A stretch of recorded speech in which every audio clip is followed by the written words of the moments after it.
I remember hearing about it and being shocked. The whole country was shocked, and we knew immediately that there would be uh, a big war, and we were also disappointed that somehow or other they allowed uh, or missed the boat somehow that the Pearl Harbor, which incidentally we saw at some of the results in a visit to Hawaii, that so much of the fleet was in there and caught like that. The whole country was very much aware of what was going on in Europe. What happened in Japan, we didn't. I mean, we knew that Japan was an aggressive country and very cruel country. The way they attacked China. I mean, and actually there were probably Americans. They were not. I mean, there was a flying corporate. The Flying Tigers were there, and they weren't. Americans were not particularly in love with the Japanese and their expansionist efforts. Or even before it happened, we knew that Germany was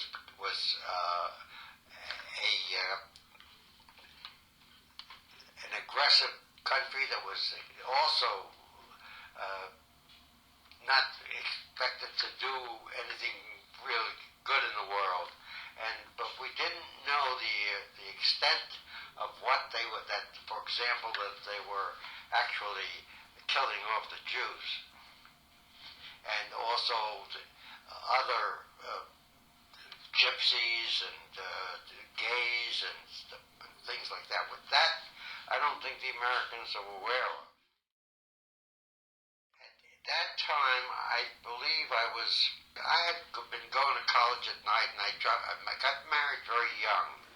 The defense industries were beginning to blossom, and I wanted to get a job, and I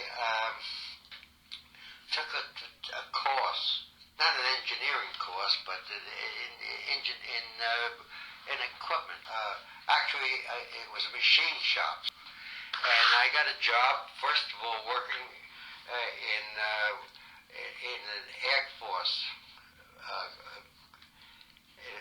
one of the Army Air Force bases where they had machine shops, and then I transferred and I worked in the Navy Yard, the Brooklyn Navy Yard, and at that time we started to register for possible service, and although I could have gotten out of it because of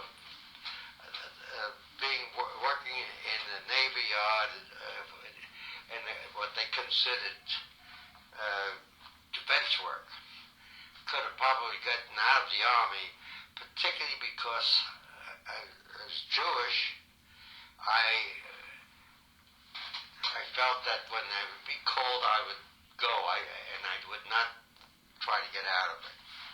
As a matter of fact, when I did get called up.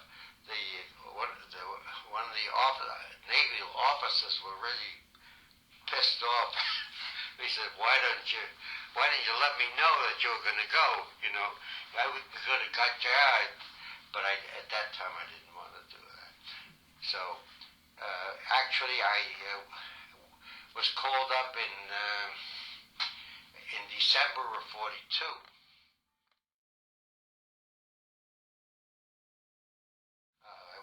Went through basic training, and then I was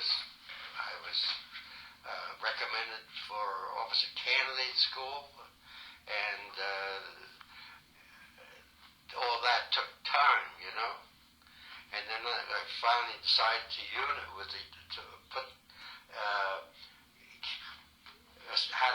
assignment with a organization which I had to. It was relatively new regiment and engineer regiment and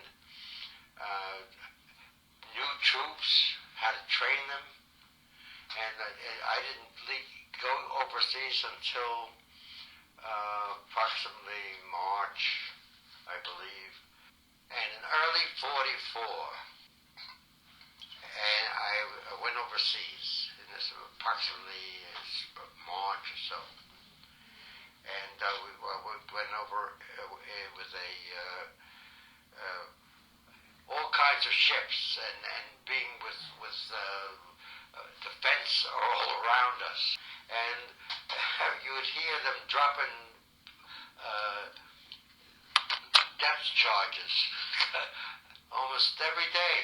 It took us 14 days to get across from New York to Scotland, I guess. We dropped us off. And then I got to Europe. We were assigned to, we started to get comfortable there a little bit and continued our training. I got additional special training. I was sent to a school to specializing in mines and booby traps.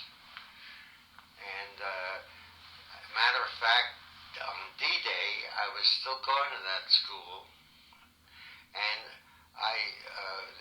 the school was in England, about 6 miles south of one of the great universities.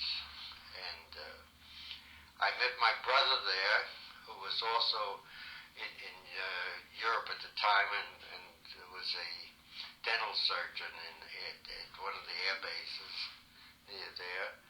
And on D-Day, we were shocked. I was even surprised, although I saw all the preparations, but that was so quiet that I didn't even realize that it was a shock.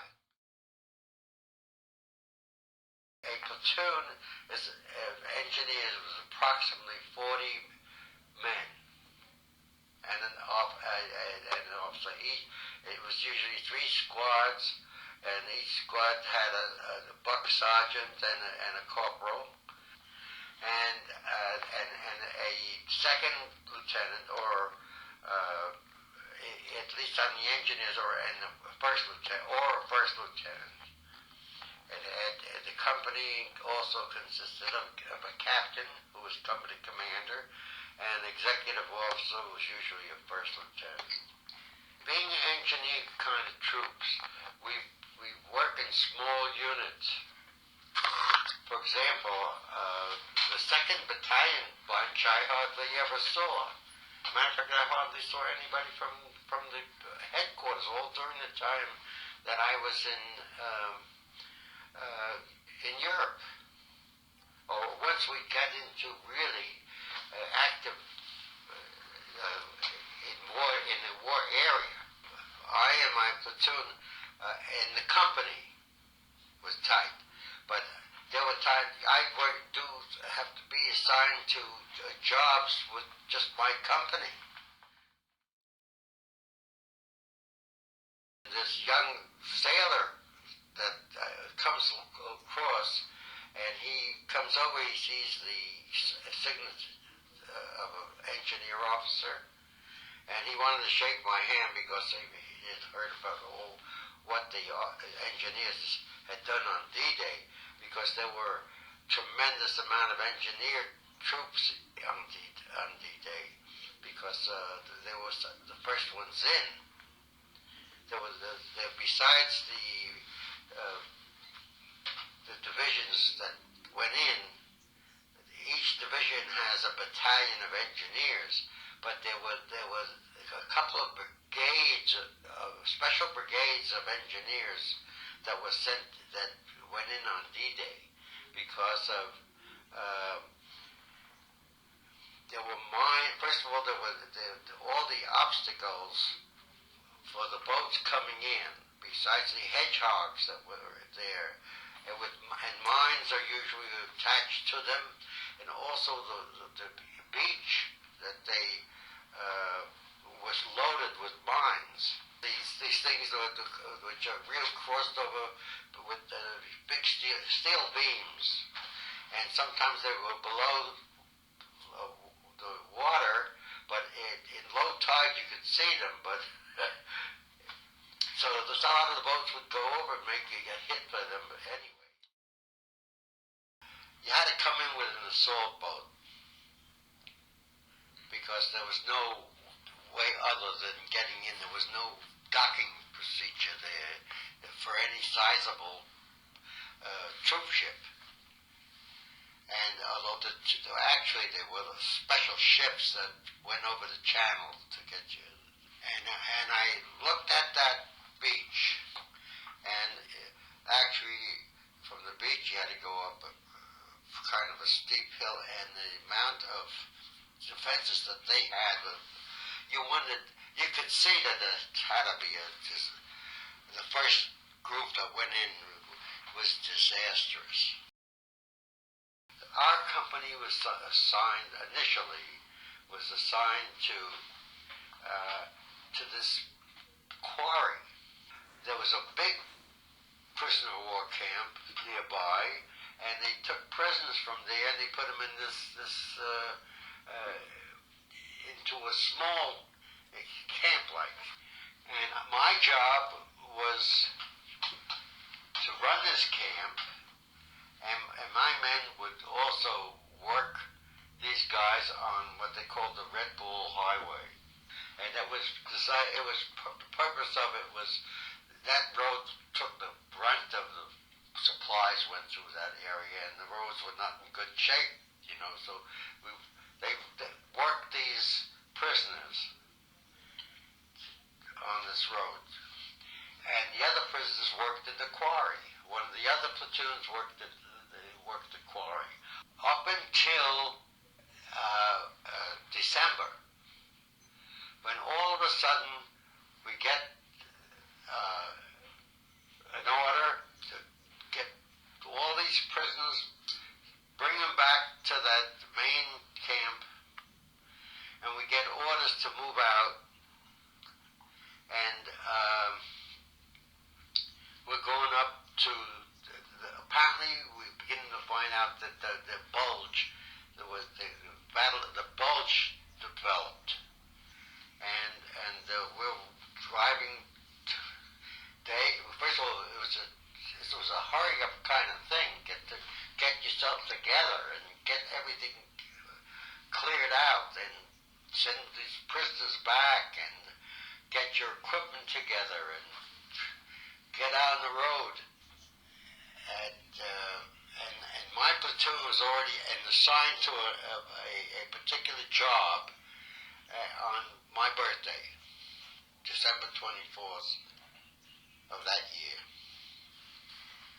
And we come into this little town at night, and my assignment at that time there was a small bridge that I was supposed to get set up to blow it in case. It was along the Memoirs River. The Memoirs River is a winding kind of thing in the Ardennes area. And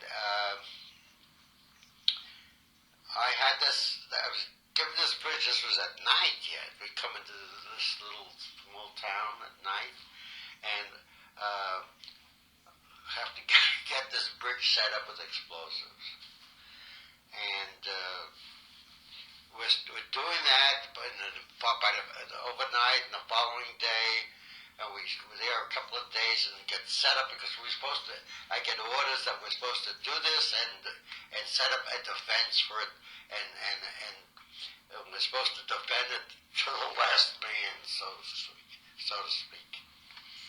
It turns out what it is was a backup really for in an area that there wasn't that much defense, so we were backing up the main troops, which are further forward.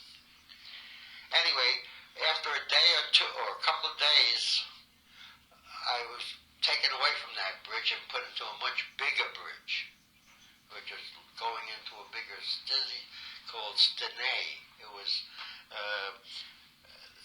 also over the Memoirs River is narrower and wider at different spots. This bridge was it had 100 yards of steel bridge, you know. And then it also had, on the other side of the main waterway it had little tributaries. And we had a set of explosives for all of these things. And then set up a defense. Now, and that's one platoon, that's me. One platoon, an engineer platoon, is not that heavily armed. We only have rifles, and for each platoon you have two heavy machine guns, 30 calibers. There's two types of 30 calibers. There's a water-cooled, which is a heavier thing, sits up on stands, or these kind that you just carried, like the infantry type of. And we had two bazookas. See, that was for, and approximately with the sergeants, about 40 men.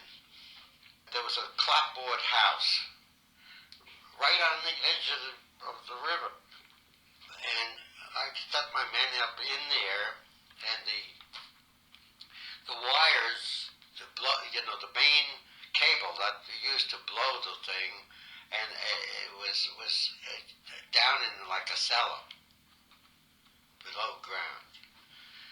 But there was so much explosives on that thing and the house is so relatively close that I wonder what kind of damage that we would have.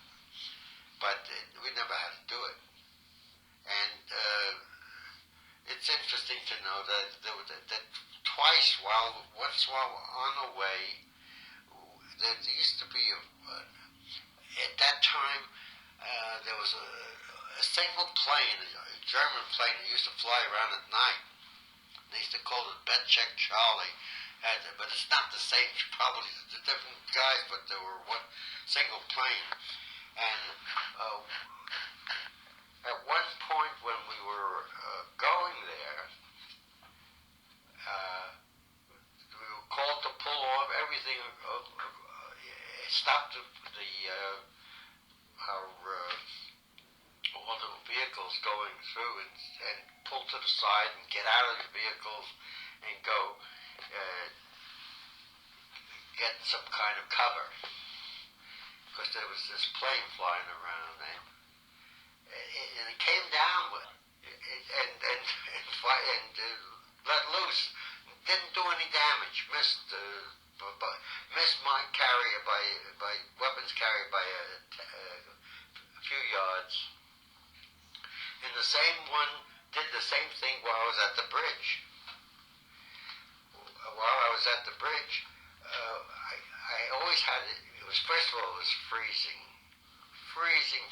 weather. So I kept.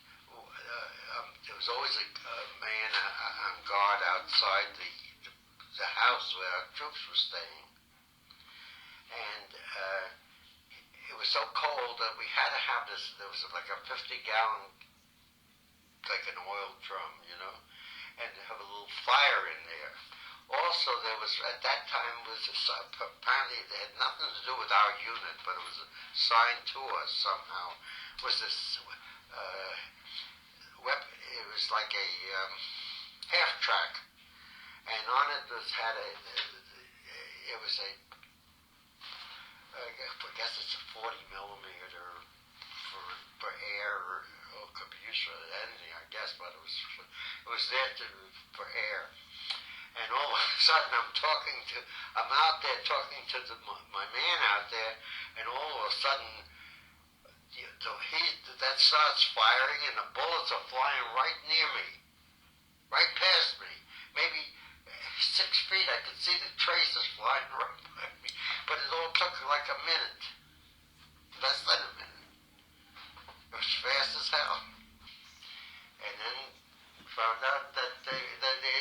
him, and